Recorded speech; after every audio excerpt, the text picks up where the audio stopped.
Salam dan salam sejahtera bagi kita semua, Bapak Ibu jemaat Tuhan yang ada di manapun Bapak Ibu berada. Selamat datang dan selamat bergabung dan selamat beribadah kembali kita dalam minggu ini, tanggal 12 Juli. Tidak terasa kita sudah ada di minggu yang kedua di bulan Juli. Dan buat Bapak Ibu yang mungkin baru pertama kali bergabung bersama kami, selamat beribadah di GBI WC Lato Menten. Nah, hari ini saudara yang saya kasihi dalam Tuhan Yesus, kita mulai lagi ibadah live streaming. Saya belum bisa memulai untuk ibadah live langsung di gedung di Hotel 88 karena mengingat situasi memang sudah diperbolehkan. Ya, ada beberapa gereja yang sudah mulai juga dan sudah planning juga. Namun saya belum memulai karena apa? Karena makin hari makin meningkat. Dulu waktu awal-awal cuma jumlahnya ratusan kita lockdown. Ini jumlahnya sempat sampai 2.600 sehari. Saya merasa bahwa justru saat-saat ini adalah saat-saat yang rawan. Jadi saya masih memilih untuk melakukan ibadah live streaming. Nah, saudara yang saya kasihi dalam Tuhan Yesus, kita akan mulai ibadah kita dan saya berharap jemaat Tuhan yang ada di rumah, ada beberapa yang sudah WhatsApp saya, Pak, kapan kita mulai? Tapi saya bilang saya justru takut untuk memulai. Kenapa? Bukan karena kita takut ini virus, tapi hari ini kalau satu gereja kena, maka semua jemaatnya diisolasi. Dan yang berurusan adalah pendeta. Ada undang-undang yang mengatur bahwa kami pendeta adalah yang bertanggung jawab penuh.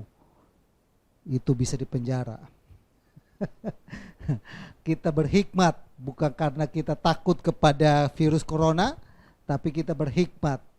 Nah, saudara yang saya kasihi dalam Tuhan Yesus, kita akan mulai dan saya berharap Bapak Ibu boleh mempersiapkan segala prasarana yang ada, datanya, internetnya. Bapak Ibu juga mempersiapkan ruangan yang ada. Ibu juga bisa mempersiapkan anak-anak untuk juga akan didoakan. Dan juga Bapak Ibu boleh mempersiapkan yang terlebih adalah Alkitab elektronik. Atau juga Bapak Ibu boleh mengikuti pujian yang ada, hati terbuka. Alkitab berkata bahwa tahukah kamu bahwa tubuhmu adalah baitnya Allah. Ini tubuh adalah baitnya Allah. Ketika kita buka buat Tuhan, Tuhan hadir. Tuhan masuk dan Tuhan berperkara dalam kehidupan kita. Engkau yang sakit, tubuhmu sakit saat ini, yakin lewat ibadah sakit disembuhkan. Amin ya. Kita mulai ibadah kita dan salam dan salam sejahtera bagi kita semua. Amin.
Dalam kudus hadirat-Mu,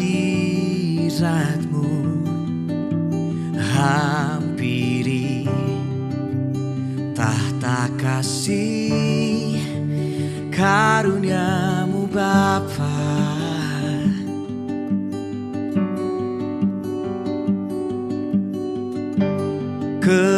Kekuatanku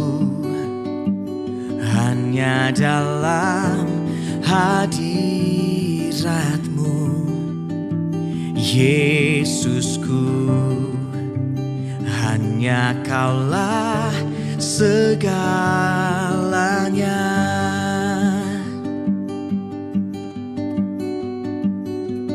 Ku yakin Kau hadir di sini. Ku rasakan kuasa yang tak terbatas. Ku yakin Kau nyata di sini. Kemenangan terjadi di sini.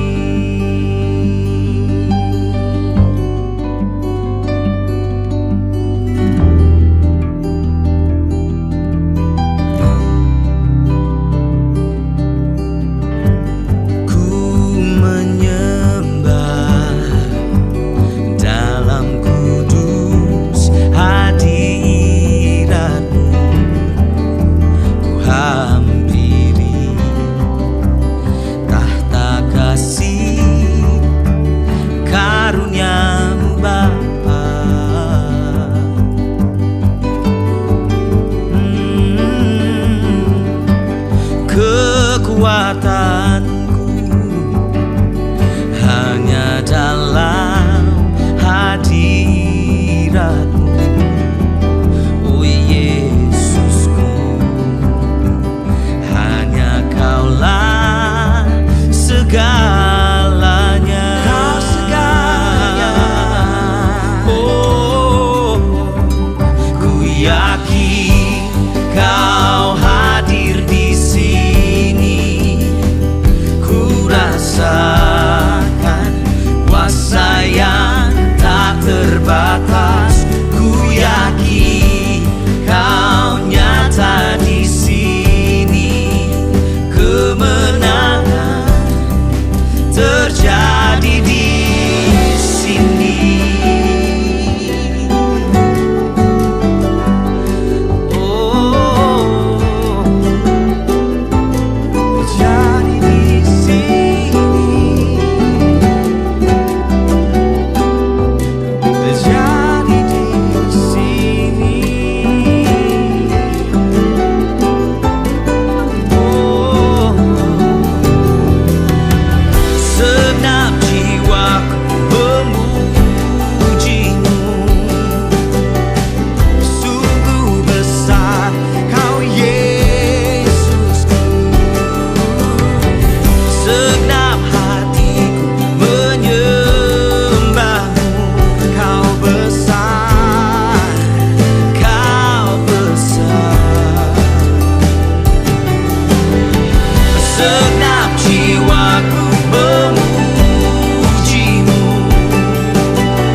Kau hadir di sini. Ku rasakan kuasa yang tak terbatas. Ku yakin Kau nyata di sini. Kemenangan terjadi di sini. Kesembuhan terjadi di sini. Kelepasan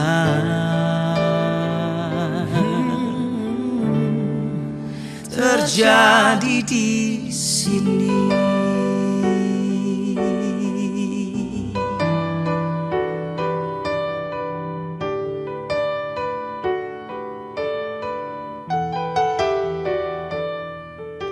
Ku tinggikan Engkau, Raja yang duduk di atas tahta Engkau mulia, ajaib dan heran ku kagum akan Engkau Tuhan. Ku tinggikan Engkau Raja yang duduk di atas tahta. Engkau mulia, ajaib dan heran ku kagum akan Engkau. Ku kagum akan Engkau Tuhan.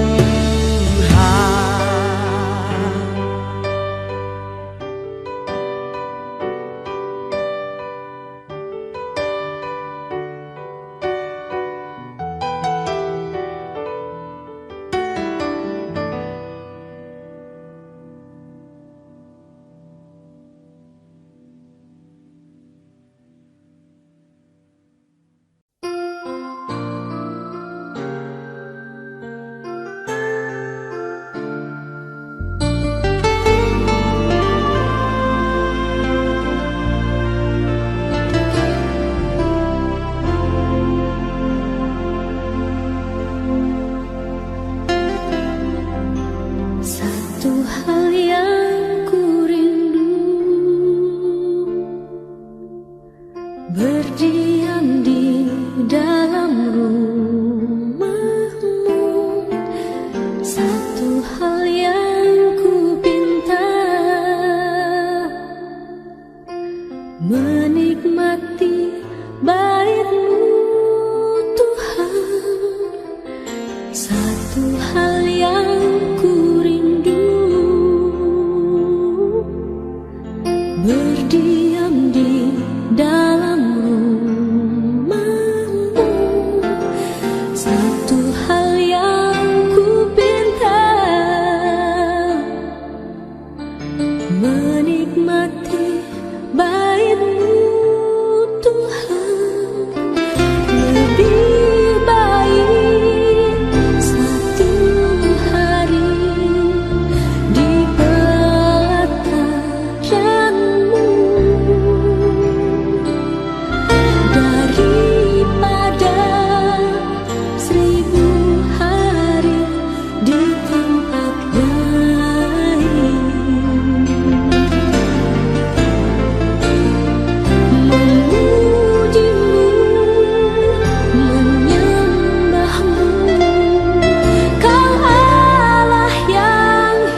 kasih-Mu Bapa,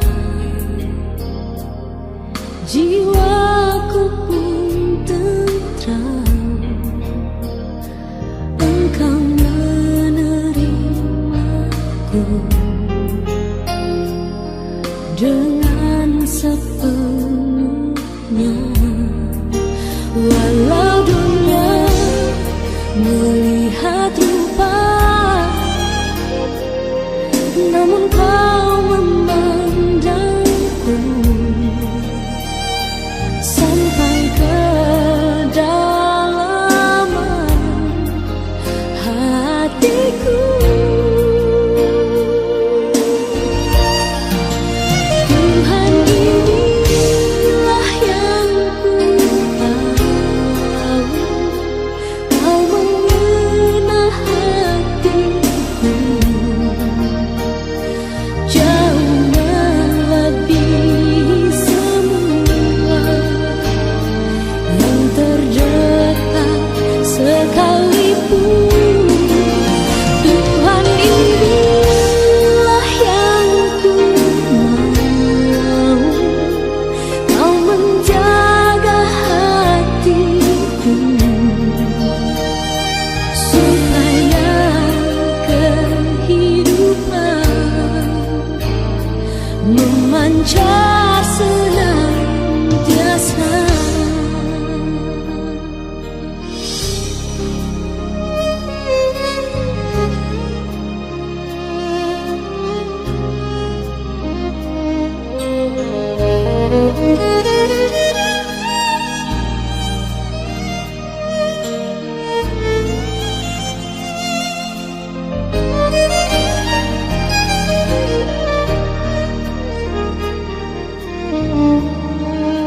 Walau dunia melihat rupa,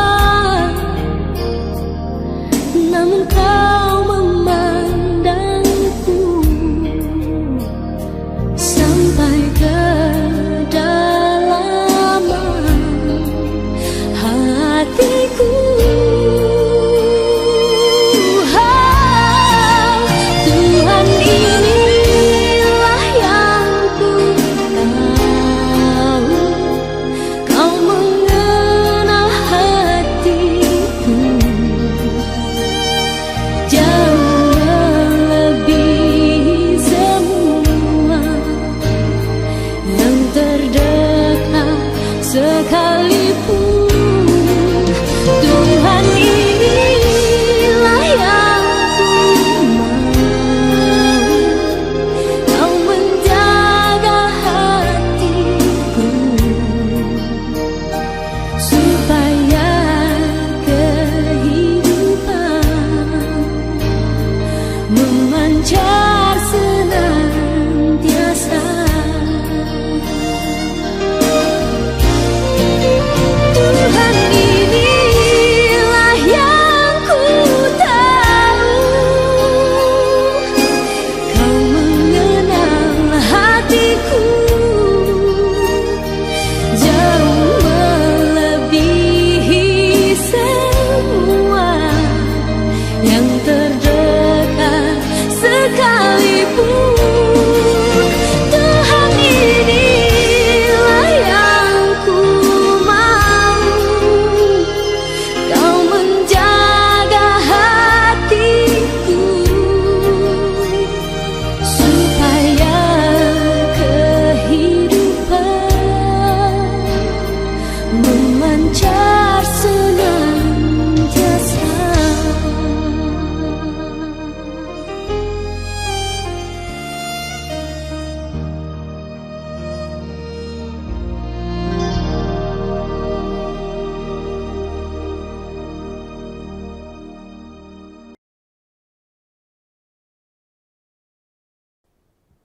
Salam Bapak Ibu, kita sudah memuji Tuhan dan kita sudah memuliakan nama Tuhan, dan saya percaya bahwa setiap pujian yang ada, Bapak Ibu boleh merasakan hadirat Tuhan dan kemurahan Tuhan. Kita benar-benar membuka hati kita, angkat pujian penyembahan kita kepada Tuhan, kita mengagungkan Tuhan, menyembah.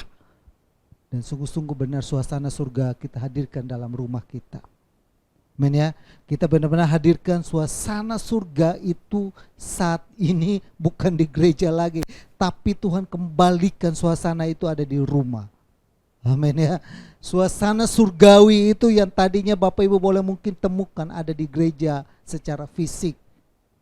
Namun hari ini Tuhan lewat virus corona, Tuhan mau supaya suasana surgawi itu ada di rumah Bapak Ibu, ada di rumah saya. Sehingga kita bukan hanya menjadi pendengar, tapi benar-benar turut merasakan seisi rumah percaya kepada Tuhan, seisi rumah dilawat oleh Tuhan. Alkitab berkata begini, ketika tabut itu ada di rumah Obed-Edom, maka keluarga itu akan diberkati. Ketika tabut Allah itu sedang ada di rumah kita, ketika sukacita kita hadirkan dalam rumah kita, ketika suasana surga itu ada dalam rumah kita, maka rumahmu diberkati Tuhan, maka keluargamu diberkati Tuhan. Kita akan doakan anak-anak kita, ada yang di kamar pegang handphone, lepaskan handphonenya, ada di papa dan mamanya, dan kita sama-sama berdoa. Setiap hari, setiap minggu, setiap jam, terus mendoakan mereka, karena ini hanyalah kekuatan kita. Virus corona tidak kelihatan. Kalau kelihatan hari ini semua orang sudah pegang senjata untuk perangi dia. Gak ada satu negara pun yang mampu untuk mengatakan bahwa kami sanggup dan bisa mengalahkan virus corona. Virus corona tidak kelihatan, tapi kita punya Tuhan yang tidak kelihatan, tapi kita merasakan penyertanya dalam kehidupan kita. Dia tahu di mana itu virus corona. Dia tahu virus corona itu sedang menuju ke siapa, dia tahu. Kita yang ada di hadirat Tuhan, anak-anak, kita pagari mereka. Kita satu hati dalam doa. Bapa kami dalam surga, dalam nama Tuhan Yesus, hamba-Mu datang kepadamu Bapa di hari ini. Kami berdoa buat anak-anak kami, dimanapun mereka berada saat ini. Hamba berdoa dari tempat ini, dan hamba percaya kuasa-Mu jamah mereka. Ulurkan tangan-Mu Bapa dalam kehidupan mereka, dan biarlah tangan-Mu sendiri yang memegang mereka, menopang mereka, menguatkan mereka, dan turunkan anugerah-Mu dan berkat-Mu melimpah dalam kehidupan anak-anak kami dalam nama Tuhan Yesus. Kami mau berkata bahwa anak-anak kami anak yang diberkati, anak yang sehat, anak yang kuat, anak yang pintar, anak yang cerdas. Masa-masa di mana mereka akan nanti masuk ke sekolah, kami berdoa tutup bungkus mereka kembali dengan kuasa darah-Mu. Darah Yesus berkuasa meliputi mereka Bapa, sehingga saat-saat ini menakutkan yaitu virus corona ini tidak akan sampai dalam kehidupan mereka. Biar mereka menjadi aman kendali dalam pemerintahan-Mu. Kami berdoa dan memberkati dan tutup bungkus anak-anak kami dalam nama Yesus. Berkati masa depan mereka, berkati kesehatan mereka, berkati hidup mereka. Biar mereka menjadi anak yang berhasil dan beruntun dalam kehidupan mereka. Pertumbuhan iman mereka kepadamu Tuhan tolong senantiasa. Dari sejak kecil kami menanamkan benih-benih ilahi. Dari sejak kecil kami berdoa buat mereka biar firman-Mu tertanam dalam kehidupan mereka. Mereka akan bertumbuh besar menjadi generasi yang luar biasa. Tuhan akan memakai mereka, Tuhan akan memagari mereka, Tuhan membuat mereka berhasil dan beruntun dalam kehidupan mereka. Kami berkata bahwa anak-anak kami anak-anak yang selalu senantiasa ada dalam lindungan Tuhan. Berkati orang tua yang mendidik dan membina dan mengajari mereka. Berkati kehidupan mereka, berkati rumah tangga mereka, bisnis, usaha, pekerjaan, pelayanan. Tuhan tolong, Tuhan campur tangan. Saat-saat di mana orang tua saat ini mungkin mereka lagi lesu, mereka sedang bergumul untuk pekerjaan mereka, usaha mereka. Kami percaya Tuhan turut campur tangan Bapa. Buka jalan dan setiap hal-hal yang tertutup boleh Tuhan buka kembali. Nyatakan kuasa Tuhan, mujizat Tuhan dalam kehidupan mereka, dalam rumah tangga mereka, dalam bisnis mereka, dalam pekerjaan mereka. Sehingga kami melihat mereka boleh terus berkata bahwa Tuhan baik, sangat baik, menolong dan memberkati kehidupan kami semua. Terpujilah nama-Mu Bapa. Dalam nama Yesus kami berdoa dan memberkati anak-anak kami. Kami serahkan hidup mereka sepenuh ke dalam tangan-Mu. Dalam nama Yesus. Amin. Nah Bapak Ibu dan saudaraku yang saya kasihi dalam Tuhan Yesus, adik-adik boleh kembali lagi mungkin ke kamar atau pegang handphone. Dan jangan lupa untuk juga ibadah live streaming yang sudah disiapkan oleh Kakak Rianita. Dan adik-adik kami harapkan ikutin sejak dari awal kita gak putus ibadah sekolah minggunya lewat live streaming. Karena kita tahu sejak dari kecil adik-adik kami mau supaya terinstall benih-benih ilahi, karakter Yesus Kristus, pikiran Kristus, perasaan Kristus, hati Kristus ada dalam kehidupan adik-adik tumbuh menjadi anak-anak yang hebat dalam kehidupan adik. Amin ya. Silakan adik-adik, dan Bapak Ibu kita akan dengarkan kebenaran firman Tuhan yang akan dilayani oleh Bapak Pendeta Nathan Jurnawan, seorang hamba Tuhan yang luar biasa, seorang penulis buku yang luar biasa. Hari ini dia mengangkat suatu judul yang buat saya luar biasa. Saya nggak kasih tahu Bapak Ibu, ikutin dulu, nanti selesai baru saya kasih tahu judulnya apa, kesimpulannya apa. Bapak Ibu kita sama-sama menyimak karena menguatkan kita supaya kita dalam situasi-situasi seperti ini, virus ini makin hari makin bertambah, tidak berkurang, makin hari makin meningkat. Klaster-klaster baru mulai bertumbuh. Tadinya sekarang di pasar, sekarang ada di kantor-kantor, ada di markas-markas TNI, ada di rumah sakit. Dulu awal-awal ada di gereja, sekarang sudah pindah. Kayaknya dia udah gak betah di gereja kali ya. Nah saudara yang saya kasih dalam Tuhan Yesus, kita dalam keadaan kita butuh firman Tuhan. Alkitab berkata bahwa manusia hidup bukan saja dari roti, makanan jasmani. Kita cari duit, kita cari apa, kita memenuhi kebutuhan jasmani kita, tapi juga dari firman Tuhan. Amin ya. Firman Tuhan hari ini biarlah itu terrema dan terinstal otomatis dalam hidupmu, membuat hidupmu berubah. Minggu lalu kita sudah dengar kebenaran firman Tuhan yang saya sampaikan bahwa kalau kita tidak melakukan firman Tuhan, kita sedang menipu diri kita sendiri. Dan kalau kita tidak melakukan firman Tuhan, sia-sia ibadah live streaming kita setiap minggu. Ya, saya dengarkan firman Tuhan ini dan mari kita sama-sama menyambut Bapak Pendeta Nathan Jurnawan. Silakan Bapak, Tuhan Yesus memberkati.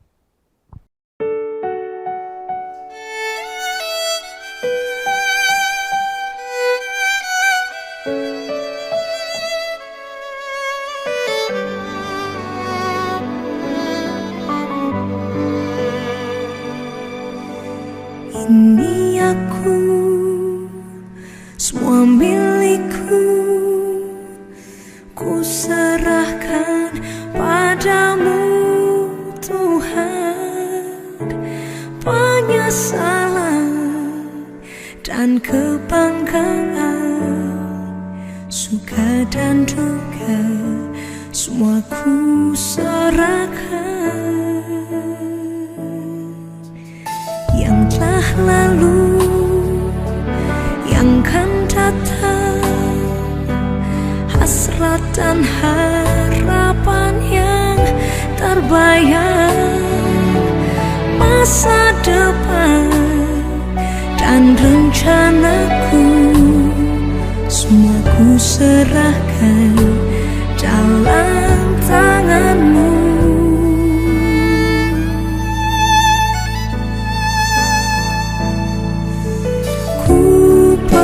Persembahkan hidupku kepadamu Tuhan, untuk kemuliaan-Mu ku berikan hidup ini sebagai persembahan yang berkenan padamu.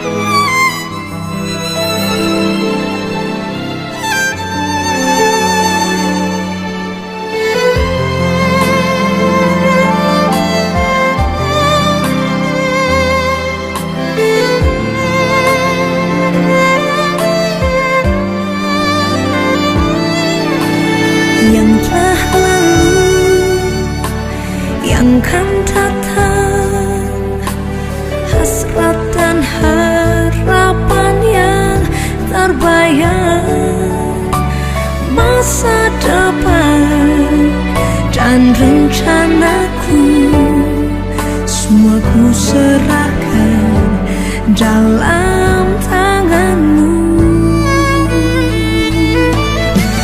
Ku persembahkan hidup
Padamu Tuhanku.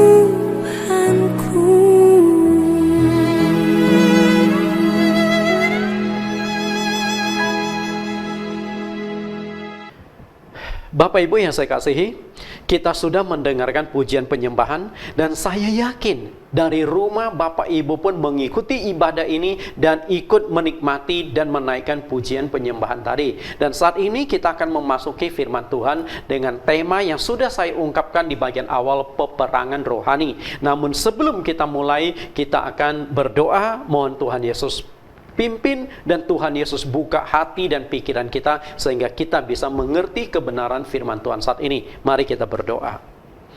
Segala puji syukur hanya bagi nama-Mu, Tuhan dan Juru Selamat kami yang hidup, Yesus Kristus.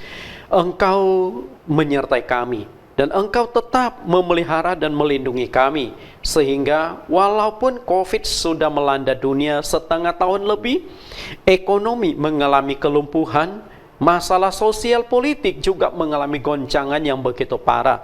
Demikian pula di dalam hal kerohanian, sampai saat ini kami belum bisa mengadakan ibadah di gedung dengan berbagai macam situasi dan kondisi yang sulit kami atasi. Namun itu tidak menjadi rintangan bagi kami untuk tetap bisa beribadah, bersyukur, menyembah Engkau melalui jaringan udara, yaitu online atau live streaming. Kami berdoa kiranya Tuhan menyertai setiap peserta ibadah pada siang ini, supaya mereka mendapatkan penyertaan Engkau, berkat Engkau, dan melalui kebenaran firman Tuhan mereka dikuatkan. Terima kasih Tuhan, kami siap mendengarkan kebenaran firman-Mu. Di dalam nama Tuhan Yesus Kristus kami telah berdoa. Amin. Bapak Ibu yang saya kasihi, kita akan melihat topik hari ini tanggal 12 Juli 2020, di mana online kita tetap jadikan sebagai sarana untuk berkomunikasi, berhubungan untuk mendengarkan kebenaran firman Tuhan. Topik yang kita kupas hari ini, peperangan rohani. Kalau Bapak Ibu lihat gambar ini, seakan-akan tidak ada hubungan dengan topik yang akan kita kupas pada hari ini. Tapi sebenarnya inilah awal peperangan itu dimulai. Suka atau tidak suka, siap atau tidak siap, hidup manusia itu tidak terlepas dari yang namanya sebuah perjuangan. Perjuangan. Bahkan perjuangan itu sudah dimulai sejak awal kita mulai dibentuk di dalam rahim ibu kita masing-masing. Bagaimana proses perjuangan itu terjadi, dan Anda yang menonton acara saya dan saya yang membawakan acara ini, kita bisa lahir ke dunia, Anda tahu, melalui hubungan seorang pria dengan seorang wanita, yaitu terjadinya pertemuan antara sel sperma dengan sel telur. Dan itu sebenarnya sudah mulai ada perjuangan di sini, dan perjuangan itu tidak gampang, bahkan sangat-sangat berat. Kita lihat bagaimana perjuangan itu. Pembuahan hanya bisa terjadi jika sel sperma bertemu dengan sel telur pada saat wanita itu mengalami ovulasi. Seorang wanita yang belum mengalami menopause akan menghasilkan satu sel telur. Ingat ya, satu sel telur setelah masa pubertas ketika sudah mendapat menstruasi. Jadi hanya ada satu sel telur loh. Nah, sementara di sisi lain, dalam satu kali ejakulasi, seorang pria itu mengeluarkan sekitar 300 sel sperma. Anda bayangkan, 300 sel sperma itu bukan hal yang biasa. 300 juta sel sperma itu artinya mestinya yang bisa jadi, kalau semuanya bisa terjadi pembuahan dan sel telurnya cukup, artinya satu kali seorang laki-laki ejakulasi mestinya ada 300 juta orang yang terlahir ke dunia. Tapi kenapa dari suami istri, dan istri itu hanya melahirkan satu orang? Dan kalau pun ada yang kembar 2 orang, 3 orang, mungkin juga ada yang lebih dari 10 orang, tapi itu terjadi kembar yang memang kasus-kasus tertentu dan agak langka. Artinya apa?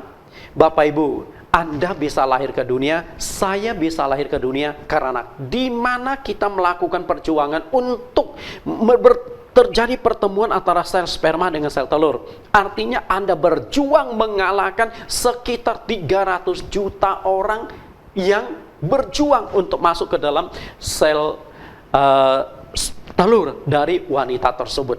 Lahirlah Anda. Inilah satu perjuangan, inilah satu peperangan. Dan kalau Anda dan saya bisa lahir ke dunia, berarti kita sudah memenangkan peperangan, mengalahkan 300 juta sel sperma. Kalau kita kalah, yang lahir itu bukan saya, yang lahir itu bukan Anda, pasti orang lain, betul? Kita nggak tahu siapa. Tapi karena ini adalah satu perjuangan, kita sudah mulai dari kandungan ibu kita.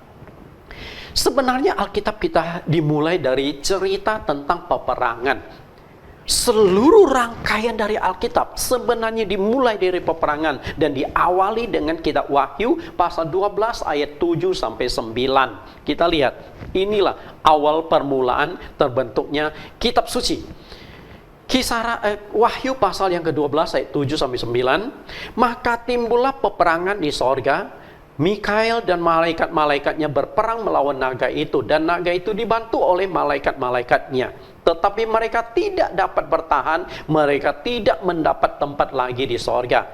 Dan naga besar itu si ular tua yang disebut iblis atau Satan, yang menyesatkan seluruh dunia. Ia dilemparkan ke bawah, ia dilemparkan ke bumi bersama-sama dengan malaikat-malaikatnya. Disinilah awal mulai terjadi kehidupan di bumi, dan akhirnya sampai munculnya dosa, kemudian penebusan dosa dan lain sebagainya.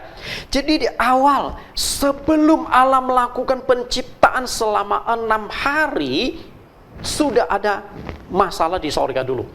Peperangan antara malaikat yang baik melawan malaikat yang jahat, peperangan di sorga. Namun di dalam peperangan tersebut, karena dua kelompok malaikat itu memiliki kekuatan yang hampir berimbang, sampai akhirnya Tuhan turun tangan.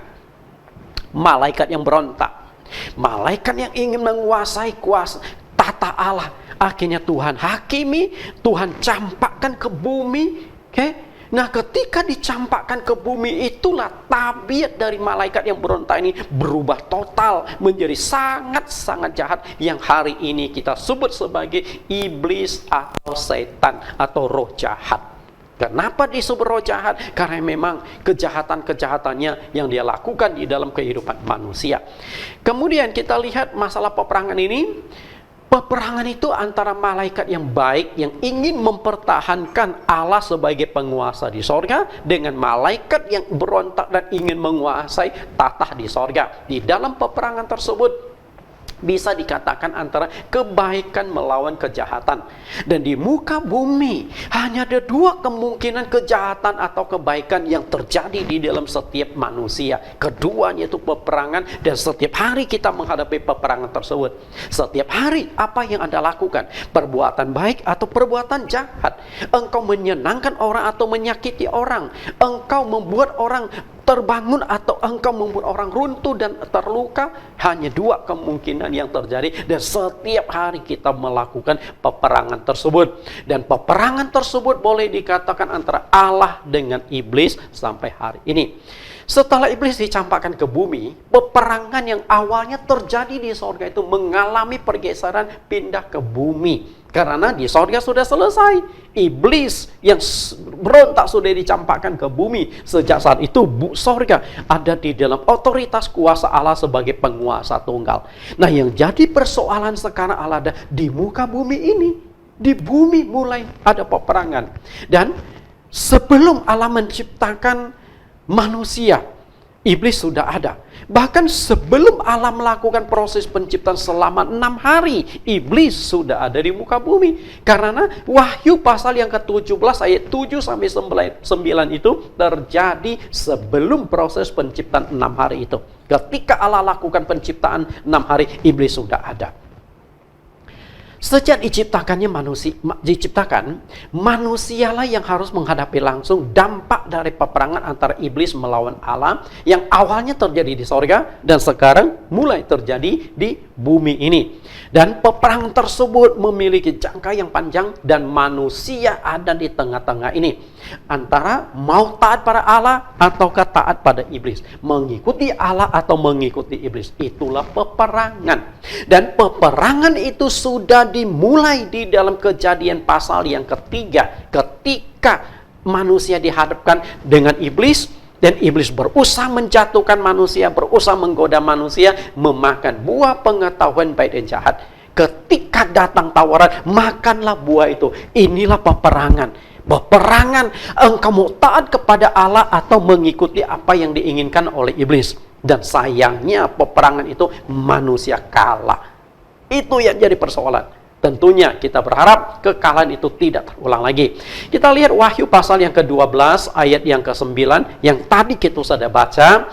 Nah, lalu diperbandingkan Kejadian pasal 3 ayat 1. Di Wahyu pasal yang ke-12 ayat yang ke-9 itu peperangan di sorga, kemudian dicampakkanlah malaikat-malaikat yang berontak ke bumi. Sehingga di dalam Kejadian pasal 3 ayat 1, si ular tua yang tadinya ada di sorga sekarang sudah ada di bumi dan manusia harus menghadapi hal tersebut. Dan iblis atau si naga tua ini, si ular tua ini menggunakan pohon pengetahuan baik dan jahat untuk menjatuhkan manusia. Kita lihat Kejadian pasal 3 ayat 1. Adapun ular ialah yang paling cerdik dari segala binatang di darat yang dijadikan oleh Tuhan Allah. Ular itu berkata kepada perempuan itu, tentulah Allah berfirman, semua pohon dalam taman ini jangan kamu makan buahnya, bukan?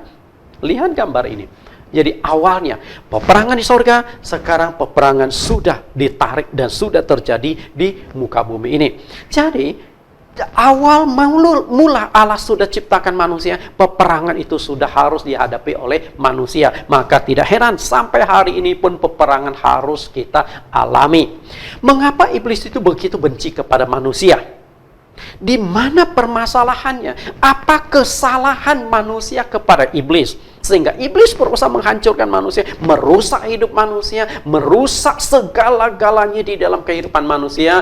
Sehingga hidup manusia itu tidak ada damai sejahtera, yang ada adalah masalah, kesulitan, dan penderitaan. Kenapa? Apa salah kita pada iblis?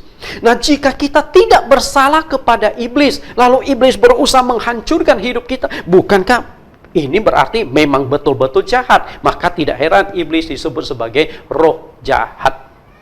Sebenarnya ada dua penyebab utama mengapa iblis itu begitu benci dan berusaha menghancurkan hidup manusia. Anda tahu kenapa? Dua penyebab itu apa? Nah, saya akan bukakan sebuah rahasia. Ada dua penyebab utama kenapa iblis itu begitu benci kepada manusia. Kita lihat, inilah penyebabnya. Kejadian pasal 1 ayat 26, berfirmanlah Allah, baiklah kita menjadikan manusia menurut gambar dan rupa kita, supaya mereka berkuasa atas ikan-ikan di laut dan burung-burung di udara, dan atas ternak dan atas seluruh bumi, dan atas segala binatang melata yang merayap di bumi. Bapak Ibu tangkap nggak? Di sini ada dua penyebab utama kenapa iblis itu begitu benci kepada manusia. Ada dua penyebab utama kenapa iblis itu berusaha menghancurkan hidup manusia di dalam Kejadian 1 ayat 26. Inilah rahasianya. Oke, maka jangan heran kalau hidup Anda diserang iblis habis-habisan. Penyebabnya di ayat 26 ini. Apa itu? Kita lihat. Yang pertama, manusia diciptakan menurut rupa dan gambar Allah. Itu permasalahan. Mungkin kalau Anda tidak berpikir secara tajam, secara mendalam, Anda tidak sangka bahwa dampak ketika Allah menciptakan manusia menurut rupa dan gambarnya adalah manusia harus berhadapan dengan iblis. Nah, nanti saya akan uraikan lebih jauh. Lalu yang kedua adalah setelah Allah menciptakan manusia menurut rupa dan gambarnya, lalu Allah memberikan otoritas kepada manusia untuk menguasai semua ciptaan Allah. Ini dua penyebab utama dan kita akan kupas kedua hal tersebut. Yang pertama, manusia diciptakan menurut rupa dan gambar Allah. Kita lihat ayatnya dulu, Kejadian 1 ayat 27. Maka Allah menciptakan manusia itu menurut gambarnya. Menurut gambar Allah diciptakannya dia, laki-laki dan perempuan diciptakannya. Dari ayat ini kita bisa tahu bahwa meskipun Allah itu roh, di dalam Kejadian pasal 1 ayat 2, roh Allah melayang-layang di atas permukaan air. Ketika kitab Kejadian dibuka, pasal pertama di ayat yang awal sudah menyatakan Allah itu roh. Namun walaupun Allah itu roh, tapi Allah itu punya satu wujud. Lalu wujud Allah itu seperti apa? Wujud Allah itu tampak pada wujud manusia.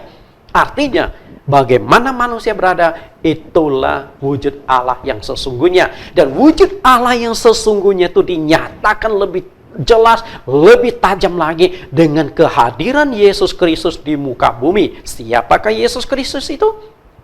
Di Yohanes 1 ayat 1, pada mulanya adalah firman, firman itu bersama-sama dengan Allah dan firman itu Allah. Kemudian di ayat 14, firman itu telah menjadi manusia. Siapakah Yesus? Dia adalah firman Allah yang menjadi manusia. Jadi, gambaran manusia diciptakan menurut rupa dan gambar Allah sudah nampak dalam diri Yesus Kristus. Bahwa walaupun Allah itu roh, tapi Allah punya wujud yang nyata, fisik yang nyata. Dan hal itu pun pernah diungkapkan oleh Tuhan ketika 3 orang bertamu ke tempat tinggalnya Abraham.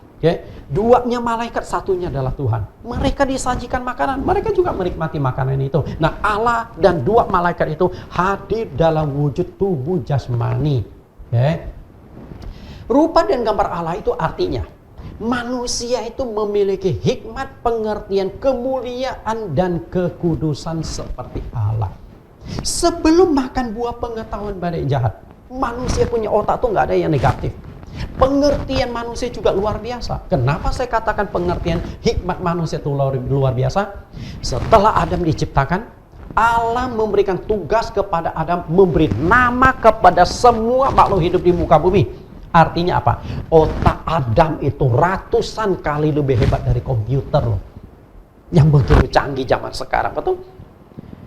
Dia harus menyiapkan berapa puluh juta, bahkan ratus juta nama-nama hewan di darat, kemudian di udara, semua burung dia harus kasih nama. Dan dia harus ingat nama-nama yang sudah pernah dia ucapkan, jangan sampai terulang lagi. Katakanlah yang datang ini, lalu Adam berkata, ini namamu kucing. Setelah itu dia kasih nama kepada ribuan hewan lagi. Lalu muncul seekor hewan yang mirip dengan kucing. Katakanlah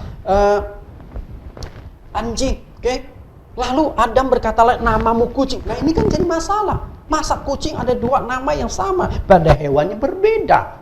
Artinya otak Adam itu luar biasa. Itulah hikmat pengertian Adam.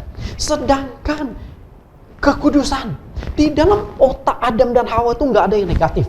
Walaupun awalnya Allah ciptakan mereka dalam kondisi telanjang, tapi mereka tidak merasa malu karena tidak ada yang negatif di dalam pikiran mereka. Begitu mereka makan buah pengetahuan baik dan jahat, buah itu mulai mempengaruhi otak mereka. Mereka sadar mereka telanjang, malu dan berusaha mencari menutupi aurat mereka. Manusia itu memiliki kemuliaan Allah. Sebelum jatuh dalam dosa, manusia memiliki kemuliaan Allah. Tapi sayang sekali, manusia gagal. Sehingga manusia jatuh dalam dosa. Setelah jatuh dalam dosa itulah manusia kehilangan kemuliaan Allah. Seperti yang dikatakan oleh Rasul Paulus di dalam Roma 3 ayat 23. Karena semua yang orang telah berbuat dosa dan telah kehilangan kemuliaan Allah. Dosa penyebab kehilangannya kemuliaan Allah di dalam diri manusia. Sehingga citra manusia, citra kemuliaan Allah di dalam diri manusia itu sudah hilang gara-gara dosa. Itulah yang perlu kita pulihkan. Itulah yang perlu kita benahi. Sehingga kita memiliki kembali kemuliaan Allah. Bagaimana cara iblis merusak gambar dan rupa Allah di dalam diri manusia? Jadi awalnya Allah menciptakan manusia menurut rupa dan gambarnya. Dan iblis berusaha merusak. Bagaimana cara iblis merusaknya? Caranya adalah iblis berusaha memasukkan sifat-sifat dari iblis di dalam diri manusia. Semua sifat-sifat iblis, sifat-sifat jahat iblis dimasukkan ke dalam diri manusia. Sehingga manusia itu walaupun wujudnya masih ada gambar postur tubuh rupa Allah, tetapi di dalamnya bukan lagi gambaran kemuliaan Allah, tapi iblis yang sudah berperan. Kita lihat di dalam Yohanes 8 ayat 44. Yohanes 8 ayat 44. Iblislah yang menjadi bapamu, dan kamu ingin melakukan keinginan-keinginan bapamu. Ia adalah pembunuh manusia sejak semula dan tidak hidup dalam kebenaran, sebab di dalam dia tidak ada kebenaran. Apabila ia berkata dusta, ia berkata atas kehendaknya sendiri, sebab ia adalah pendusta dan bapa segala dusta. Di ayat ini Tuhan Yesus mengungkapkan ada dua sifat iblis yang cukup menonjol. Iblis sebagai pembunuh, iblis sebagai pendusta. Nah, kedua sifat ini pun berusaha ditanamkan iblis itu di dalam diri manusia. Itu yang dilakukan oleh iblis dengan berbagai macam cara agar sifat-sifat iblis ini ada di dalam diri manusia. Kita lihat sifat membunuh dan sifat pendusta ini. Sifat iblis ini sangat sukses ditanamkan dalam diri manusia sejak generasi pertama, yaitu keturunan Adam dan Hawa sebagai pembunuh. Kita lihat Kejadian 4 ayat 8 sampai 9. Kata Kain kepada Habel adiknya, "Marilah kita pergi ke padang." Ketika mereka ada di padang, tiba-tiba Kain memukul Habel adiknya itu lalu membunuh dia. Firman Tuhan kepada Kain, "Di mana Habel adikmu itu?" Jawabnya, "Aku tidak tahu. Apakah aku penjaga adikku?" Nampak nggak Bapak Ibu? Sifat dasar dari iblis, pembunuh dan pendusta, berhasil ditanamkan pada generasi pertama. Kain membunuh adiknya. Itu sifat yang kejam. Adik kandung sendiri yang lahir dari ibu dan ayah yang sama, yang hidup sudah cukup lama bertahun-tahun bersama dengan dia, tapi tega dia bunuh. Itu pun masalahnya kecil, hanya gara-gara iri hati atau cemburu. Persembahan Habel diterima oleh Allah, sedangkan korban persembahan dari Kain itu tidak diterima oleh Allah. Hanya itu saja pemicunya. Sehingga dari ketidaksukaan kepada adiknya, kebencian, timbullah pembunuhan. Nah, kemudian sifat pendusta. Setelah dia bunuh adik kandungnya sendiri, lalu Tuhan bertanya, "Di mana Habel adikmu itu?" Jawab Kain apa? "Aku nggak tahu. Emangnya aku satpam jaga adikku? Emangnya aku babysitter?" Kita lihat, sudah membunuh, berbohong lagi. Ini sifat dari iblis berhasil sekali ditanamkan di dalam diri manusia. Ya, makanya yang Yesus katakan di Yohanes tersebut hal yang luar biasa, dan itu berhasil dilakukan oleh iblis. Tuhan sudah menyuruh Kain berperang di dalam hatinya. Oke? Dari awal generasi pertama, peperangan di dalam hati sudah mulai terjadi. Apa yang dikatakan Tuhan? Ayat yang ke-6. Firman Tuhan kepada Kain, "Mengapa hatimu panas dan mukamu muram? Apakah mukamu tidak akan berseri jika engkau berbuat baik? Tetapi jika engkau tidak berbuat baik, dosa sudah mengintip di depan pintu. Ia sangat menggoda engkau, tetapi engkau harus berkuasa atasnya." Tuhan ingatkan kepada Kain. Karena Tuhan tahu isi hati Kain. Dia lagi cemburu, dia lagi marah kepada adiknya. Maka Tuhan tegur Kain. Saya tidak tahu tegurnya itu seperti apa. Apakah ada suara yang didengar Kain? Ataukah hanya di dalam suara hati? Tuhan melalui suara hati menegur Kain, "Hati-hati Kain. Kalau engkau tidak hati-hati, iblis berusaha membuat engkau sehingga engkau akan melakukan pelanggaran. Engkau akan melakukan kejahatan yang sangat besar. Engkau akan membunuh adikmu, tapi engkau harus berkuasa atas bisikan-bisikan kejahatan itu." Nah, disinilah peperangan. Nah, apakah Kain berhasil melewati peperangan di dalam dirinya, di dalam hatinya? Ternyata Kain kalah di dalam peperangan sehingga dia tetap melakukan pembunuhan kepada adiknya. Padahal di sini sudah diingatkan oleh Tuhan. Itulah peperangan. Dalam peperangan tersebut menang atau kalah. Namun sangat disayangkan, Kain kalah di dalam peperangan itu sehingga ia membunuh adiknya itu dengan kejam. Karena itulah Yakobus mengatakan demikian. Yakobus pasal 3 ayat 10, inilah tandanya anak-anak Allah dan anak-anak iblis. Setiap orang yang tidak berbuat kebenaran tidak berasal dari Allah. Demikian juga barang siapa tidak mengasihi saudaranya. Ayat 12, bukan seperti Kain yang berasal dari si jahat yang membunuh adiknya. Dan apakah sebabnya ia membunuhnya? Sebab segala perbuatannya jahat dan perbuatan adiknya baik benar. Kita lihat di sini Kain membunuh adiknya. Nah, Kain membunuh adiknya itu dari siapa? Ini adalah pekerjaan iblis, sehingga iblis berhasil menguasai hati pikiran Adam. Dari kecemburuan itu timbullah pembunuhan. Kain kalah di dalam peperangan. Kain kalah telak, sehingga dia pro kepada iblis, menentang firman Tuhan, melawan firman Tuhan, yaitu melakukan pembunuhan, melakukan kejahatan. Sidang jemaat yang saya kasihi, sifat iblis. Kita lihat, iblis adalah pembunuh, iblis adalah pendusta. Dan tanpa kita sadari, kedua sifat iblis itu selalu ada di dalam diri kita. Kita lakukan setiap hari tanpa kita sadari. Ya.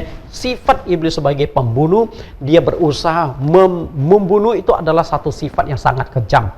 Jadi ketika di dalam diri Anda ada sifat kejam kepada orang lain, engkau sudah ada di dalam perangkap setan. Sifat setan sudah ada di dalam dirimu. Lalu berusaha membunuh karakter Anda dari sifat yang baik menjadi jahat. Jika ada orang itu jahat selalu, artinya apa? Sifat iblis sudah di dalam dirinya. Maka tidak heran penjara itu penuh lagi. Membunuh iman dan kerohanian Anda. Jadi tanpa disadari, jika imanmu lemah, kerohanian melemah, itu adalah pekerjaan setan. Dia berhasil membunuh kerohanianmu. Dan yang yang tidak bisa dihindari adalah membunuh jasmani Anda. Dengan berbagai macam cara, iblis akan membunuh Anda. Mungkin dia tidak langsung menggunakan senjata atau pisau membunuh Anda, tapi dengan berbagai macam cara, iblis akan membuat engkau bunuh diri atau dibunuh oleh orang lain. Hanya dua kemungkinan, membunuh diri atau dibunuh orang. Itu pun pekerjaan setan, karena setan itu kejam. Lalu pendusta, berdusta mungkin demi gengsi. Banyak orang selalu berdusta demi gengsi. Mobil pinjaman di aku miliknya, baju pinjaman di aku miliknya, banyak hal yang dipinjam, kredit tapi di aku sebagai miliknya demi gengsi. Kemudian berdusta demi popularitas. Nah, ini seringkali terjadi terutama kepada hamba-hamba Tuhan nih. Dia mendoakan orang, mungkin hanya penyakit flu-nya didoakan sembuh, tapi dalam kesaksian dia berkata sudah menyembuhkan kanker orang. Ini kan luar biasa, berdusta. Berapa banyak kita khotbah atau kita menyampaikan sesuatu, kita menyampaikan secara berdusta. Seringkali popularitas itu menyebabkan orang, mengejar popularitas menyebabkan orang seringkali berbohong. Berdusta demi uang, menipu, kemudian berdusta mungkin karena ada pil atau will, sehingga kalau salah satunya mulai selingkuh, itu dusta itu mulai terjadi. Kemana kamu? Oh, saya lagi dari pasar, padahal ketemu sama itunya. Dari mana kamu? Oh, saya ada lembur di kantor, padahal ketemu sama itunya. Nah, ini dusta itu banyak sekali. Berdusta demi menutupi dosa, kesalahan, dan pribadi. Untuk menutupi kebohongan, pasti dia lakukan kebohongan lagi. Lama-lama orang itu menjadi pembohong. Nah, kedua sifat iblis ini, pembunuh dan pendusta, harus kita singkirkan di dalam diri kita. Kita harus musnahkan di dalam diri kita. Jangan sampai akhirnya kita pro kepada iblis. Banyak umat Kristen yang tidak jelas karakternya. Dengan kata lain, tidak jelas dia ini anak Tuhan atau anak setan. Karena di dalam kehidupannya itu seringkali muncul dua sifat ini. Sifat Allah dengan sifat iblis. Misalnya, satu sisi kelihatan dia jujur, tapi sisi lain dia juga suka berbohong. Lalu, satu sisi dia kelihatan kudus, tapi sisi lain kehidupannya sangat tercemar. Kasih dan benci. Ada nggak di dalam diri Anda kasih dan benci? Ada. Ada orang yang begitu Anda kasihi, Anda sayangi, tapi ada juga orang yang begitu Anda benci, Anda tidak suka sama orang itu. Padahal orangnya ada di dalam diri Anda. Jadi sifat kasih dan benci itu ada di dalam diri Anda. Itukah yang dikehendaki Tuhan? Sabar dan emosi. Sabar itu sesuai dengan firman Tuhan. Tapi emosi, iblis akan bekerja melalui emosi. Dan pengampunan dan dendam. Pengampunan itu kehendak Tuhan, dendam itu keinginan iblis. Jadi yang ada di sebelah kiri saya ini, semua itu sifat-sifat Tuhan. Dan yang ada di sebelah kanan saya, semua itu adalah sifat-sifat iblis. Dan kedua sifat itu ternyata ada di dalam diri manusia. Inilah yang tidak baik. Kita harus berada di posisi yang sebelah kiri, jujur, kudus, kasih, sabar, dan penuh pengampunan. Dan macam-macam sifat ilahi, sifat Allah ada di dalam diri kita. Intinya adalah kasih. Ketika engkau punya kasih, maka Allah ada di dalam dirimu. Dan kasih itu diuraikan secara panjang lebar oleh Rasul Paulus di 1 Korintus pasal 13 ayat 1 sampai ayat yang ke-13. Dan Anda bisa baca di sana.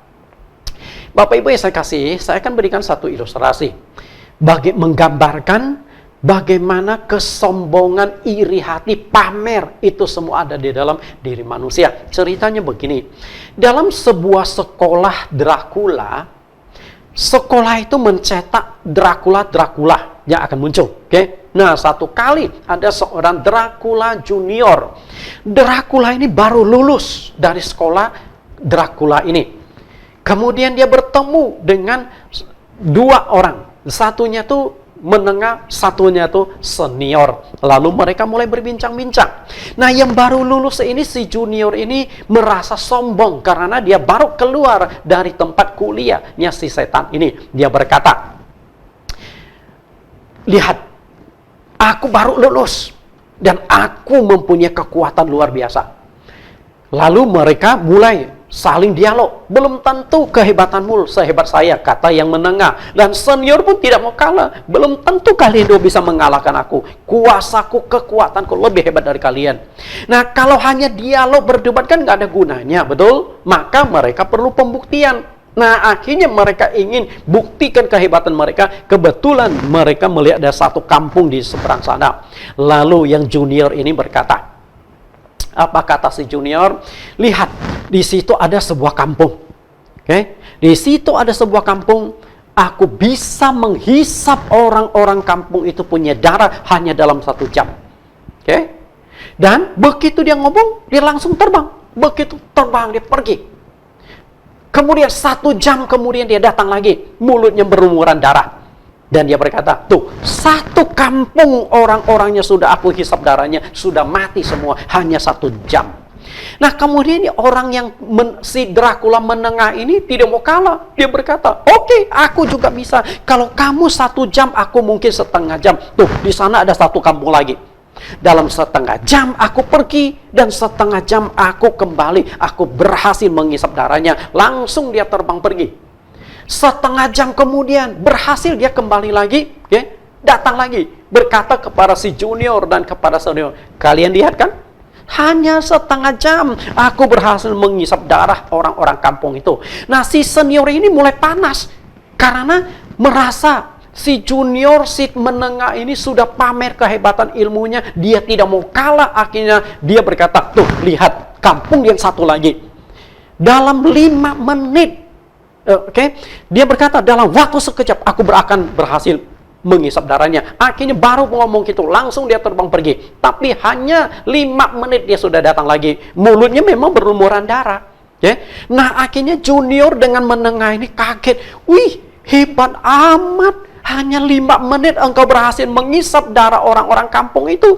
Karena mereka melihat di mulutnya tuh, di mulut senior itu berlumuran darah juga. Akhirnya mereka berpikir, dahsyat sekali ilmu kamu. Tapi Anda tahukah Anda? Apakah betul si senior itu berhasil menghisap darah orang-orang kampung dalam 5 menit? Ternyata tidak. Lalu mukanya berlumuran darah karena apa? Masalahnya adalah ini, dia nabrak tiang.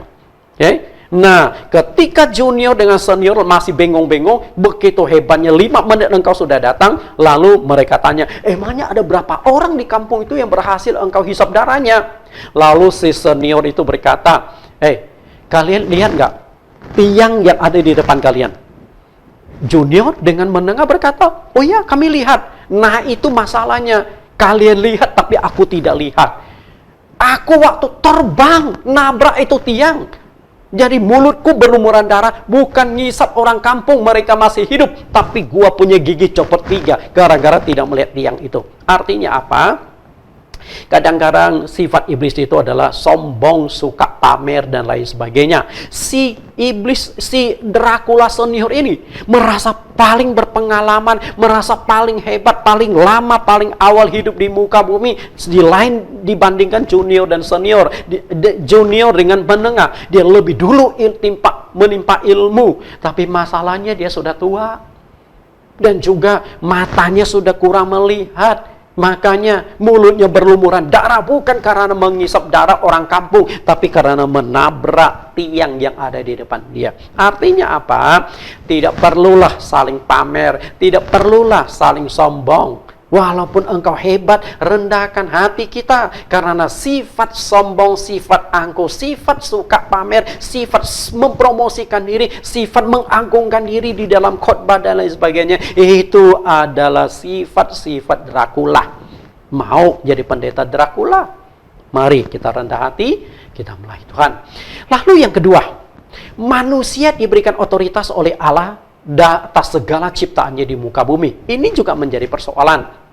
Bapak Ibu tahu, kenapa terjadi peperangan di sorga antara malaikat baik melawan malaikat jahat? Ada tahu nggak penyebabnya? Penyebabnya adalah kelompok malaikat yang kita sebut dengan Lucifer ingin menguasai tahta Allah di sorga. Dia ingin bahwa mereka yang berkuasa, bukan Allah. Artinya apa? Iblis ini haus kekuasaan. Tapi mereka gagal di sorga, lalu dicampakkan ke bumi. Nah, ketika Allah menciptakan bumi dan segala isinya, iblis itu berharap loh, sangat berharap. Oke lah, kami tidak bisa menguasai sorga, tapi kami setidaknya bisa menguasai bumi. Jadi mereka berharap setelah Allah ciptakan bumi ini, lalu Allah serahkan kepada mereka untuk menguasai bumi. Apakah harapan mereka terwujud? Ternyata tidak. Di dalam Kejadian 1 ayat 28, Allah memberkati mereka, lalu Allah berfirman kepada mereka, beranak cuculah dan bertambah banyak, penuhilah bumi dan taklukkanlah itu, berkuasalah atas ikan-ikan di laut dan burung-burung di udara dan atas segala binatang yang merayap di bumi. Setelah Allah menciptakan manusia menurut rupa dan gambarnya, lalu Allah berikan otoritas ini kepada manusia untuk menguasai ciptaannya. Bumi yang ada di darat, laut, semuanya dikuasai oleh manusia. Disinilah iblis tuh makin kesal, makin marah.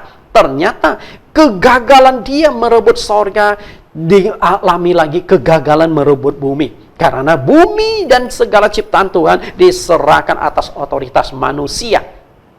Disinilah iblis merasa cemburu. Disinilah iblis mulai merasa marah. Dan iblis akhirnya berusaha menguasai bumi ini. Bagaimana cara iblis menguasai bumi? Kita lihat.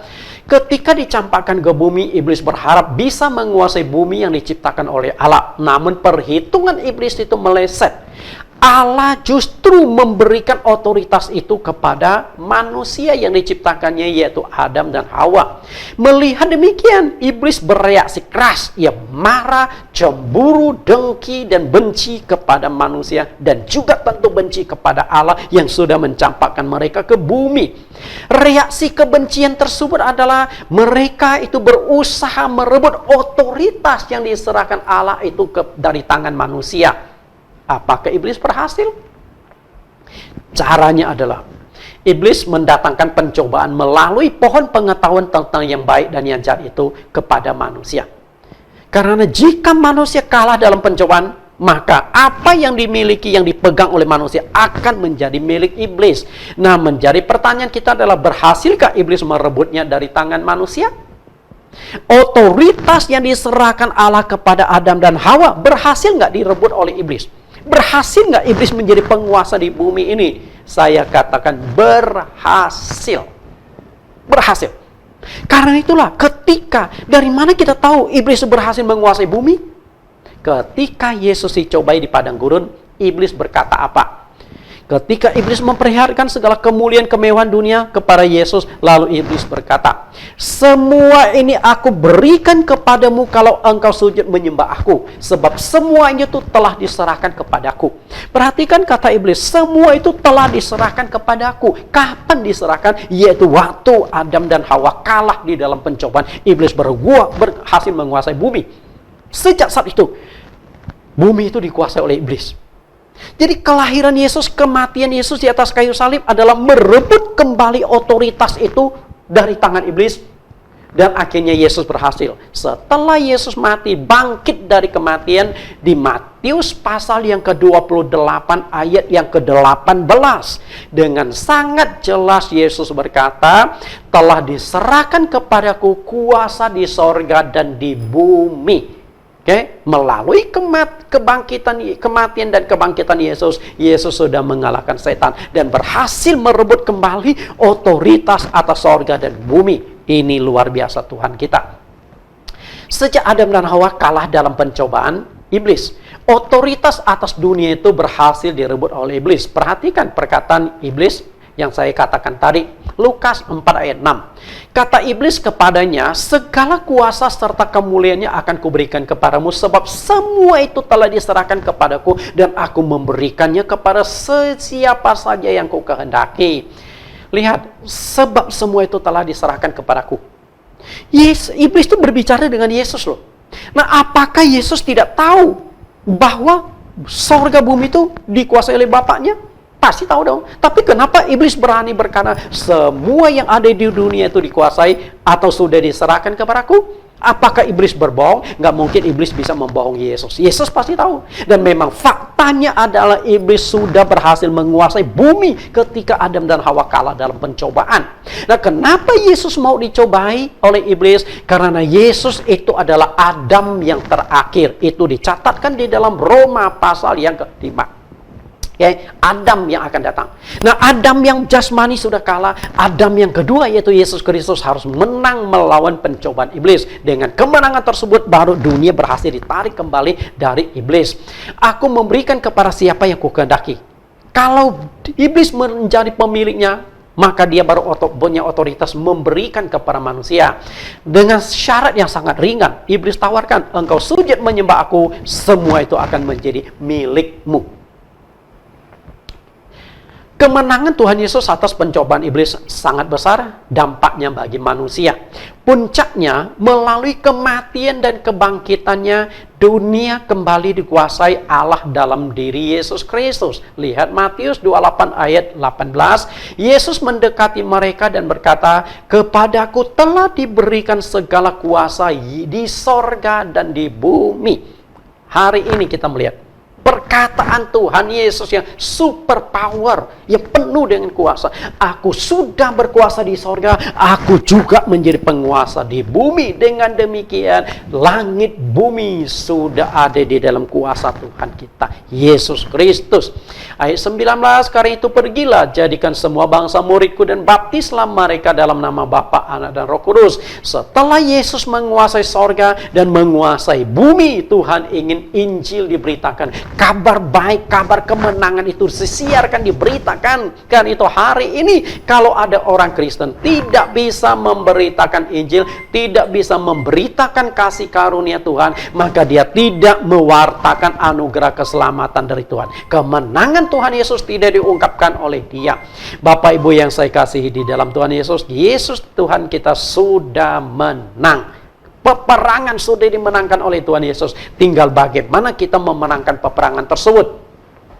Karena Yesus sudah menjadi penguasa di sorga dan di bumi, dia mendelegasikan otoritas itu kepada kita untuk melawan setan. Namun sangat disayangkan banyak umat Kristen tidak tahu kebenaran ini. Sehingga mereka takut pada setan, kalah sama setan. Padahal kita punya Tuhan sudah menang atas setan. Mestinya otoritas atas kemenangan atas setan itu diserahkan oleh Tuhan kita, oleh Juru Selamat kita, oleh Bapak kita kepada kita. Lihat apa yang dikatakan Tuhan Yesus di dalam Markus pasal yang ke-16. tanda-tanda ini akan menyertai orang-orang yang percaya. Mereka akan mengusir setan-setan demi namaku. Mereka akan berbicara dalam bahasa-bahasa yang baru bagi mereka. Mereka akan memegang ular, dan sekalipun mereka minum racun maut, mereka tidak akan mendapat celaka. Mereka akan meletakkan tangannya atas orang sakit dan orang itu akan sembuh. Perhatikan janji Tuhan. Dan bukan hanya janji, tapi memang Tuhan sudah menyerahkan otoritas ini. Tapi otoritas ini hanya bisa engkau terima, hanya bisa engkau tangkap ketika engkau percaya. Maka di sini tanda-tanda ini akan menyertai orang percaya. Dengan kata lain, engkau kalau percaya kepada Tuhan, percaya bahwa kemenangan itu sudah ada di tanganmu, engkau pasti bisa mengalahkan setan dengan imanmu. Permasalahannya adalah, apakah engkau tahu engkau sudah menang? Apakah engkau tahu ketika engkau jadi pengikut Yesus, menjadi milik Yesus, Yesus yang sudah menjadi pemenang, engkau pun akan menjadi pemenang. Apakah engkau tahu rahasia ini? Iblis berusaha membuat engkau tidak tahu rahasia ini, sehingga iblis berkuasa atasmu, engkau takut pada setan. Kita lihat bagaimana mengalahkan si setan itu. Rasul Petrus adalah seorang rasul yang penuh kuasa. Bayangannya bisa menyembuhkan macam penyakit dan bisa mengusir setan hanya dengan bayangan. Ya. Nah, dia memberikan pengalaman bagaimana mengalahkan setan. 1 Petrus 5 ayat 8. Sadarlah dan berjaga-jagalah, lawanmu si iblis berjalan keliling sama seperti singa yang mengaum-ngaum dan mencari orang yang dapat ditelannya. Iblis dilukiskan seperti seekor singa yang berjalan keliling. Berjalan keliling itu sedang mencari kelemahanmu, sedang mencari kesempatan untuk masuk menyerangmu, dan dilukiskan seperti seekor singa karena iblis itu ganas, pembunuh yang kejam, sadis. Lalu bagaimana cara melawannya? Ayat 9, lawanlah dengan iman yang teguh, sebab kamu tahu bahwa saudara-saudaramu di seluruh dunia menanggung penderitaan yang sama. Cara melawan iblis adalah dengan iman yang teguh. Begitu engkau punya iman, seperti yang dikatakan di dalam Markus pasal yang ke-16 tadi, janji Tuhan, tanda-tanda ini akan menyertai orang percaya. Masalahnya, Anda percaya enggak? Anda yakin enggak? Berapa persen keyakinan iman Anda akan menentukan berapa kekuatan engkau yang akan keluar untuk menaklukkan setan. Semakin engkau beriman, setan itu tidak akan bisa menyentuh engkau. Bahkan engkau bisa usir setan, mengalahkan setan. Itu kekuatan imanmu.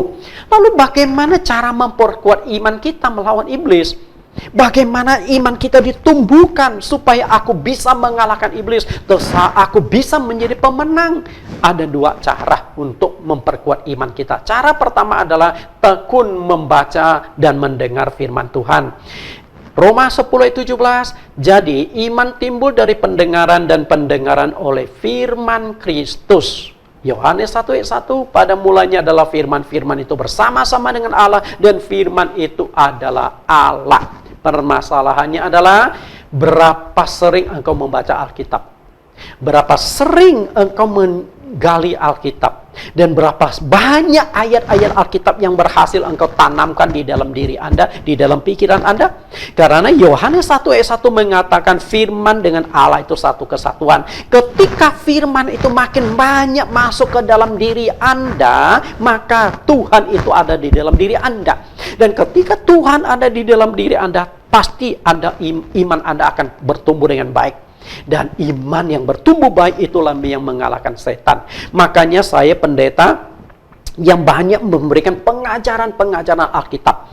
Saya jarang menyampaikan khotbah, tapi saya lebih banyak memberikan pengajaran-pengajaran. Nah, Bapak Ibu bisa mengikuti link YouTube saya khusus pengajaran Alkitab. Di dalamnya saya banyak mengupas doktrin-doktrin, banyak mengupas tentang berbagai macam pengajaran-pengajaran. Namanya adalah Bible Teaching Ministry. Bapak Ibu bisa masuk ke sana, ada puluhan, bahkan kerinduan saya sampai ratusan topik-topik pengajaran menarik saya gali di Alkitab, saya sampaikan di Bible Teaching Ministry.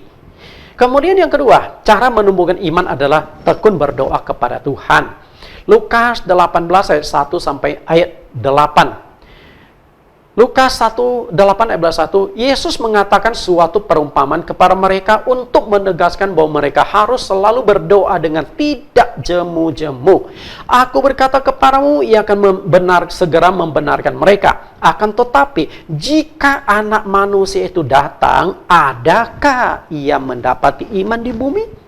Artinya apa? Doa itu bisa memperkuat imanmu. Jadi untuk menumbuhkan iman, memperkuat iman itu, Tuhan memberikan dua cara yang efektif. Baca Alkitab dan berdoa. Oke? Mengalahkan setan dengan doa, dengan firman. Hanya dua itu. Dan sekarang kita akan buktikan, betul nggak kedua hal itu bisa mengalahkan setan. Kita lihat cara Tuhan melawan iblis waktu pencobaan. Yesus hanya hadapi dengan dua kok. Firman dan doa puasa kok. Betul? Coba lihat baik-baik.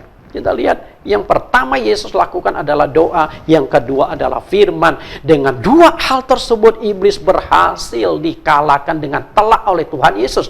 Kita akan kupas sedikit di Matius 4 ayat 1 sampai ayat yang ke-11. Bagaimana cara Yesus menggunakan kekuatan doa dan firman untuk mengalahkan si pencoba atau si iblis ini. Matius 4 ayat 1 sampai ayat 3. Maka Yesus dibawa oleh Roh ke padang gurun untuk dicobai iblis. Dan setelah berpuasa 40 hari dan 40 malam, akhirnya laparlah Yesus. Lalu datanglah si pencoba itu dan berkata kepadanya, jika engkau anak Allah, perintahkanlah supaya batu-batu itu ini menjadi roti. Perhatikan, berpuasa 40 hari 40 malam. Nah, Yesus ini tentu bukan hanya menahan lapar dan haus. Tentunya yang namanya berpuasa itu Yesus sertakan dengan doa. Inilah yang disebut dengan doa puasa. Kalau Yesus hanya menahan lapar tanpa doa, itu namanya diet. Tahu diet? Diet adalah menahan lapar saja, sehari 2 hari. Tapi kalau hanya menahan lapar tanpa diimbangi dengan hal-hal yang bersifat rohani, baca Alkitab atau berdoa, itu diet. Tapi kalau yang namanya berpuasa itu, satu sisi kita menahan haus dan lapar, sisi lain kita mengisi kerohanian kita dengan doa, penyembahan, pujian, baca Alkitab. Mestinya itu yang dilakukan oleh Tuhan Yesus di padang gurun. Kalau enggak, ngapain Tuhan Yesus 40 hari di padang gurun? Apa yang Yesus lakukan? Coba pikir baik-baik. Apa yang Yesus lakukan 40 hari 40 malam di padang gurun? Apa yang Yesus lakukan? Saya yakin dia bergumul, pujian, penyembahan, merenungkan firman Tuhan. Itulah sumber kekuatan dia. Lalu yang kedua, kita lihat bagaimana dengan firman Yesus mengalahkan setan. Matius pasal yang keempat ayat 4. Matius pasal yang keempat ayat 4 sampai ayat yang ke-11. Nah, perhatikan beberapa kata ini. Ada tertulis, manusia hidup bukan dari roti saja, tetapi dari setiap firman yang keluar dari mulut Allah. Ketika muncul kata ada tertulis, artinya Yesus sedang mengutip salah satu ayat di dalam perjanjian lama untuk menyerang iblis. Nangkap nggak? Perhatikan ada 3 kata menulis, ada tertulis. Kata yang pertama ada di ayat 4, kata yang kedua di ayat yang ke-7. Ada pula tertulis, janganlah engkau mencobai Tuhan Allahmu. Nah, Yesus yang kedua kali mengutip lagi perjanjian lama untuk menyerang iblis. Menolak serangan iblis. Lalu kalimat yang ketiga, sebab ada tertulis, engkau harus menyembah Tuhan Allahmu dan hanya kepada Dia sajalah engkau berbakti. 3 kali Yesus mengutip perjanjian lama untuk menyerang iblis, menangkis serangan iblis. Karena iblis menyerang Yesus 3 kali, 3 kali pula Yesus mengutip perjanjian lama untuk melawan iblis, menyerang balik dan juga menangkis serangan dari iblis. Artinya apa? Doa dan firman adalah kekuatan yang bisa menumbuhkan iman Anda, dan doa dan firman itulah yang bisa mengalahkan setan. Karena itu jika engkau sebagai orang Kristen ingin taklukkan setan, menang atas peperangan melawan setan, tapi engkau jarang berdoa, jarang baca Alkitab, jangan bermimpi menang. Jangan bermimpi menang. Kemenangan hanya bisa diraih ketika engkau tekun berdoa, ketika engkau tekun membaca firman Tuhan. Dunia hari ini sudah dilanda COVID 6 bulanan, Bapak Ibu. 6 bulanan. COVID sudah menyerang dan inilah sebuah peperangan. Benar-benar peperangan. Karena jika tadi saya menjelaskan peperangan kita adalah melawan setan, hari ini peperangan yang nyata ada melawan COVID-19. Setan tidak bisa kita lihat, COVID pun tidak bisa kita lihat. Karena itulah yang paling menakutkan, sesuatu yang tidak bisa kita lihat. Karena dia menyerangnya kapan, masuknya bagaimana, kita nggak tahu. Seandainya virus corona itu gedenya segede semut, saya yakin dunia nggak akan heboh seperti itu. Oke? Peperangan gampang, karena kelihatan. Begitu ada virus corona yang segede semut itu di rumah kita, pasti kita langsung semprot. Begitu ada di depan kita, kita semprot. Mungkin juga ada yang lagi hinggap di orang itu, di mukanya atau di badannya, kita semprot sekalian orangnya pakai baygon kali ya. Maaf kata bercanda. Bapak Ibu, kalau virus corona itu kelihatan, dunia nggak akan heboh dan peperangan itu jadi gampang. Tapi karena virus corona itu begitu kecil, kita hanya bisa tahu, oh model virus corona itu seperti ini dong, ada tanduk-tanduknya. Ini kan dibesarkan oleh mikroskop. Setelah dibesarkan, hasil cetaknya atau hasil yang kita lihat di layar televisi, di layar internet kita adalah seperti inilah COVID-19 ini. Peperangan. Nah, yang menjadi persoalan di sana adalah apakah iblis tidak ikut terlibat di dalam masalah COVID-19 yang begitu menggoncang dunia? Saya yakin iblis tetap berperan di sini. Iblis bisa mendatangkan penyakit kok. Itu kasus Ayub adalah kasus nyata. Iblis mendatangkan penyakit bagi Ayub. Ditimpakannya bara dari kepala sampai ke kaki sehingga badan Ayub penuh dengan nanah, borok, bau, dan menyakitkan sekali. Dari mana iblis yang memberikan penyakit kepada Ayub? Nah, kalau iblis bisa memberikan penyakit kepada Ayub, apakah iblis tidak bisa menggunakan COVID untuk menyerang manusia, menghancurkan hidup manusia? Bisa, sangat-sangat bisa. Karena itulah saat ini kita sedang berperang. Peperangan yang sama kita hadapi. Seluruh dunia, kurang lebih 200 negara sedang berperang melawan musuh yang sama. Sudah banyak yang korban dan sudah tidak terhitung dana yang dikeluarkan. Dan sampai kapan peperangan ini baru berakhir, kita tidak tahu. Intinya saat ini adalah semua negara sedang berperang melawan COVID-19. Indonesia sedang berperang melawan COVID-19. Kita tinggal di Jakarta, kita juga sedang berperang melawan COVID-19. Dengan berbagai macam cara agar kita tidak tertular, dengan berbagai macam cara agar kita memutus rantai dari penyebaran COVID. Bila perlu COVID ini akhirnya sirna dari Indonesia, sirna dari muka bumi, karena tidak bisa berkembang lagi. Para ahli-ahli kimia sedang menciptakan obat, sedang menciptakan berbagai macam cara, sedang menciptakan obat agar penyakit COVID ini bisa diatasi, imunisasi dan sebagainya. Bapak Ibu yang saya kasihi, peperangan ini kapan berakhir kita tidak tahu. Tapi satu hal kita ingin, kita menang atas peperangan tersebut. Jadilah pemenang di dalam peperangan, apapun peperangan yang kita hadapi. Terutama peperangan dalam melawan iblis. Kita lihat ayat yang terakhir, Wahyu pasal 2 ayat 10 sampai 11.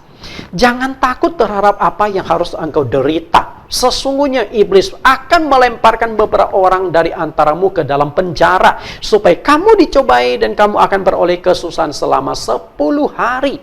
Hendaklah engkau setia sampai mati, dan aku akan mengaruniakan bagimu mahkota kehidupan. Siapa yang bertelinga, hendaklah ia mendengarkan apa yang dikatakan Roh kepada jemaat-jemaat. Barang siapa menang, ia tidak akan menderita oleh kematian yang kedua. Perhatikan di sini, iblis bisa mendatangkan penderitaan.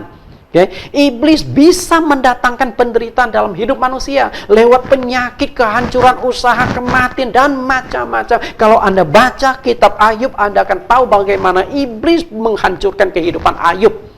Lewat kematian, lewat kehancuran usaha, lewat penyakit, dan lewat konflik dengan istri Ayub sendiri. Cara iblis berbagai macam cara dengan satu tujuan, hidupmu hancur. Karena itulah engkau sedang berperang. Musuh yang engkau hadapi bukan saya, bukan pasangan hidupmu, bukan tetanggamu, bukan rekan kerjamu, tapi setan yang ada di dalam diri mereka. Karena sifat-sifat setan ada di dalam diri mereka yang berusaha membuat Anda terluka, yang berusaha membuat Anda kecewa, marah, dan sebagainya. Tapi Anda harus menjadi pemenang. Kalau engkau jadi pemenang, baru engkau layak memperoleh mahkota kehidupan. Hanya pemenang yang layak memperoleh mahkota. Nah, untuk bisa menjadi pemenang dan bisa memperoleh mahkota tidak sesederhana yang Anda bayangkan. Kadangkala perjuangan kita, peperangan kita harus ditukar dengan nyawa. Makanya Tuhan katakan di kalimat terakhir, hendaklah engkau setia sampai mati. Bapak Ibu yang saya kasih, inilah peperangan. Engkau harus menang atas peperangan tersebut. Engkau harus merebut kemenangan tersebut. Karena sudah tersedia mahkota kehidupan kekal untuk engkau dan untuk saya. Tuhan Yesus memberkati. Kita akan tundukkan kepala kita akan berdoa. Segala puji syukur hanya bagi Juru Selamat kami Yesus Kristus.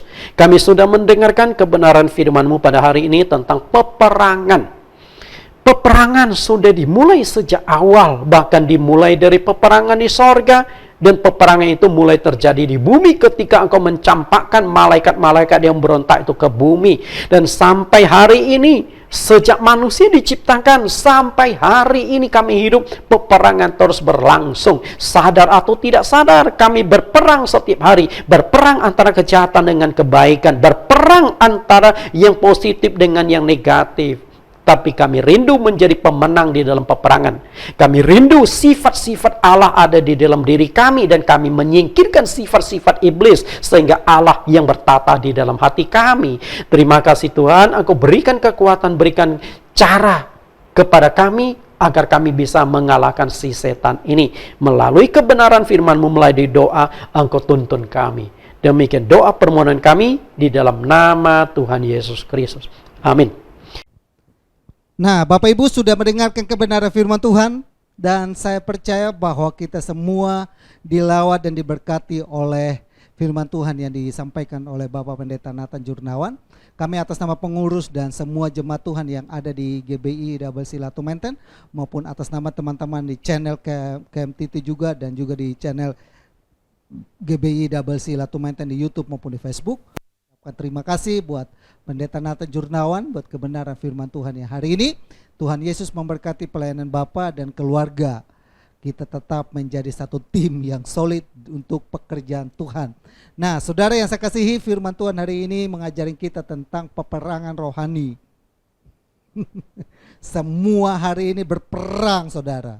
Virus corona ditembak dari segala sudut. Kalau dilihat, mungkin Amerika sudah kirim bom untuk bom dia biar cepat pergi.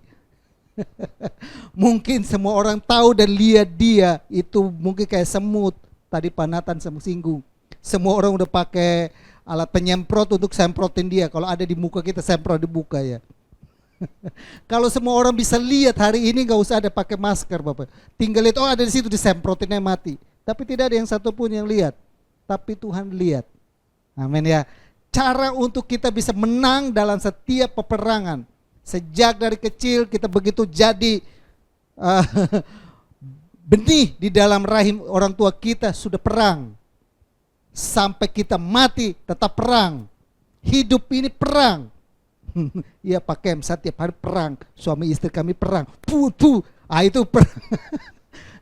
Itu perlu bertobat. Dengarkan firman Tuhan tadi. Iblis itu sejak dari dulu memberikan sebagai penipu, pendusta, pembohong yang melakukan banyak kekacauan dalam rumah tangga, memberikan kita iri hati seperti Kain, bahkan Ayub dicobai dengan luar biasa. Tapi orang yang dikatakan tadi Pendeta Nathan adalah orang yang berdoa dan orang yang baca firman Tuhan, orang yang berpuasa, itu punya kekuatan untuk mengalahkan kuasa iblis. Lihat kiri kanannya, ada nggak iblisnya di situ? Nggak ada Pak Kem. Di mana iblis sekarang? Coba cek, tanya iblis di mana sekarang? Nah, pasang muka marah kelihatan tuh mukanya, itu iblis itu. Kalau kita lagi marah, kita lagi geram, kita lagi maki orang, kita lagi, itu sedang kita dimanfaatkan oleh iblis untuk membuat kita menjadi benih-benih iblis itu ada dalam kehidupan kita. Tapi hari ini kita dengar firman Tuhan, isi terus firman Tuhan dalam hidupmu, isi terus kebenaran firman Tuhan dalam hidupmu, doa terus dalam hidupmu, sabar, waktunya akan tiba, badai ini pasti pergi, COVID pasti akan berlalu. Amin ya. Dan kita percaya bahwa kita semua diberkati lewat firman Tuhan yang ada. Buat Bapak Ibu yang mau memberikan persembahan, Bapak Ibu boleh memberikan di nomor rekening yang kami sudah cantumkan di awal. Dan Bapak Ibu boleh mensupport kami terus untuk kami tetap live streaming. Supaya internetnya jangan sampai nyadat-nyadat, putus nyambung. Gara-gara kuota. Ya. Nah, kita akan dengarkan beberapa pengumuman di mana ibadah kita tetap masih di live streaming sampai di akhir bulan ini. Nanti mungkin bulan Agustus saya masih pertimbangkan juga, kalau masih terus naik terus, maka mungkin Agustus juga masih tetap sampai mungkin di September baru mulai.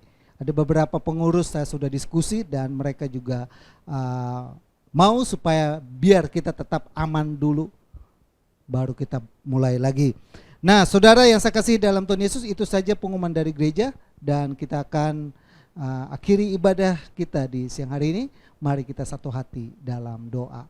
Bapa kami dalam surga, dalam nama Tuhan Yesus kami datang kepadamu di siang hari ini. Kami bersyukur Bapa dan berterima kasih.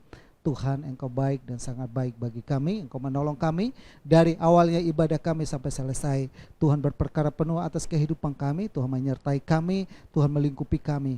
Kami bisa mendengar kebenaran firman Tuhan. Kami bisa mengangkat hati kami memuji, menyembah. Saat ini kami ada di rumah dan kami percaya di rumah kami boleh tetap bersekutu, memuji, memuliakan nama Tuhan. Seberapapun hati kami saat ini terangkat kepadamu, kami percaya bahwa di situ mujizat terjadi dalam kehidupan kami. Bila Engkau jumpai dalam kehidupan ini ada yang sakit, Tuhan jamah dan Tuhan sembuhkan dalam nama Yesus. Bila Tuhan boleh menjumpai dalam kehidupan kami ada yang lemah, Tuhan kuatkan. Tuhan menjumpai dalam kehidupan kami ada dalam keadaan yang susah, Tuhan hiburkan. Bahkan ada yang saat ini bergumul dalam keadaan rumah tangganya, baik suami istri maupun anak-anak, kami berdoa Tuhan turut campur tangan, pulihkan kembali rumah tangga ini Bapa dalam nama Yesus. Karena ada mungkin yang saat ini bersusah hati karena bergumul dalam pekerjaannya, kami berdoa Tuhan tolong, Tuhan campur tangan Bapa sehingga Tuhan boleh melihat, membuka jalan. Ada perusahaan-perusahaan yang boleh merekrut mereka kembali untuk bekerja, dan kami percaya Tuhan memberkati perusahaan-perusahaan yang ada juga sehingga mereka boleh tidak mem-PHK-kan karyawan-karyawan yang ada. Kami berdoa dan memberkati mereka dalam nama Yesus. Tuhan memberkati rekan-rekan, sahabat-sahabat jemaat Tuhan yang menyaksikan kami, yang berusaha, berbisnis, yang sedang lesu ini. Kami berdoa Tuhan tolong Bapak, Tuhan campur tangan dalam bisnis mereka sehingga mereka boleh kembali bergairah bisnisnya. Mereka menemukan bagaimana cara Tuhan bekerja dalam kehidupan mereka, menolong mereka sehingga bisnis mereka kembali bangkit dari keterpurukan yang ada. Kami percaya akan caramu, jalanmu, mujizatmu, perkaramu yang ajaib dalam kehidupan mereka. Bahkan kami berdoa buat pasien-pasien yang sakit, Tuhan tolong mereka dimanapun mereka berada dalam perawatan rumah sakit, Tuhan jamah, pulihkan, sembuhkan dalam nama Yesus. Bahkan mereka yang terpapar, mereka terinfeksi, mereka yang terkena dampaknya, kami berdoa Tuhan jamah dan pulihkan, sembuhkan dalam nama Yesus. Bahkan juga berdoa buat dokter yang ada, tenaga medis yang ada, alat-alat yang ada, Tuhan kuduskan, Tuhan berkati mereka. Bahkan semua tenaga medis yang ada, Tuhan tolong Bapak buat tenaga-tenaga yang terlibat langsung dalam penanganan COVID ini, Tuhan berkati mereka, Tuhan tolong mereka. Anugerah-Mu dan berkat-Mu juga Tuhan tolong dalam kehidupan dari anak-anak-Mu yang lain. Bahkan kami berdoa buat bangsa kami Indonesia, biar Tuhan tolong bangsa ini Bapa, tolong pemerintahan pusat sampai kepada daerah RT RW yang ada, berkati pemerintahan Jokowi dan staf dan menteri-menteri yang ada dan wakil yang ada, berkati sistem ekonomi yang ada, keamanan yang ada, politik yang ada, Tuhan berkati. Biarlah setiap apapun yang mereka pikirkan, apapun yang mereka rencanakan, biarlah Tuhan turut campur tangan di dalamnya sehingga nyata kuasa-Mu, nyata pertolongan-Mu bagi bangsa ini. Indonesia ada dalam hati-Mu, Indonesia ada dalam pantuan-Mu, negara ini ada dalam rencana-Mu, dalam kendali-Mu. Kami berdoa dan memberkati negara kami dalam nama Yesus. Berkati kota Jakarta, berkati Indonesia, berkati kota-kota dimanapun kami berada Tuhan berkati. Segalanya kami pertaruhkan ke dalam tangan Tuhan. Tutup bungkus kami selalu Bapa dengan kuasa darah-Mu. Darah Yesus meliputi kami, menaungi kami, membentengi kami. Segala serangan-serangan yang dibangun oleh iblis untuk memporak-porandakan kami dalam bisnis, usaha, dalam rumah tangga, dalam apapun, dalam kesehatan kami. Kami mau tolak itu semua dalam nama Yesus. Dan kami mengatakan hidup kami adalah hidup yang berkemenangan. Hidup kami adalah hidup yang diberkati. Hidup kami adalah hidup yang dipulihkan, disembuhkan, dikuatkan, dimampukan untuk menang dalam hidup ini. Biar nama Tuhan dimuliakan dalam kehidupan kami selalu. Terima kasih banyak Bapa yang baik. Segalanya kami taruhkan, percayakan dalam tangan-Mu. Bangsa pilihan-Mu, umat Israel, kami tetap berdoa. Salam bagi Israel, anugerah Tuhan, berkat Tuhan melimpah bagi Israel. Oleh mereka kami dapat bagian keselamatan. Kami percaya Tuhan selalu sediakan berkat bagi bangsa pilihan-Mu Bapa. Terima kasih banyak Bapa yang baik. Kami percayakan semuanya ke dalam tangan-Mu. Berkati hamba-Mu Bapak Pendeta Nathan yang sudah melayani kami dengan kebenaran firman-Mu hari ini. Berkati kehidupannya, berkati pelayanannya, berkati keluarganya, kesehatannya Tuhan berkati. Kami selalu senantiasa ada dalam kehendak dan pimpinan dan penyertaan-Mu. Kalau demikian saudaraku yang dikasihi Tuhan, arahkanlah imanmu kepada Tuhan dan mari kita melakukan segala aktivitas kita dengan membawa berkat damai sejahtera dari Allah Bapa, kasih sayang daripada Yesus Kristus, persekutuan dan penghiburan dari Roh Kudus biarlah tetap tinggal menyertai kita mulai saat ini sampai Maranatha Tuhan Yesus datang kali yang kedua. Biarlah Tuhan Yesus memperhadapkan wajahnya kepada engkau. Dia menyinari engkau dengan kemuliaannya, memegang engkau dengan tangan kanan yang memberikan kemenangan. Apa saja yang dijumpai oleh tanganmu dikerjakan, dibuat Tuhan berhasil. Dan Tuhan akan selalu membuat engkau menjadi kepala bukan ekor. Engkau akan menaik, terus menaik dan menaik. Engkau akan mengalami perkara-perkara yang ajaib dalam hidupmu. Tuhan tidak pernah meninggalkan engkau, Tuhan tidak pernah melupakan engkau. Tangan Tuhan senantiasa datang untuk mengangkat dan menolong dan memberkati hidupmu. Kami terima seluruh berkat Tuhan dan kami akhiri ibadah live streaming kami hari ini di dalam nama Bapa, Putra dan Roh Kudus, yaitu dalam nama Tuhan Yesus. Yang diberkati sama-sama kita katakan amin. Salam bagi kita semua. Tuhan Yesus memberkati. Sampai jumpa dalam ibadah live streaming lagi minggu depan. Salam.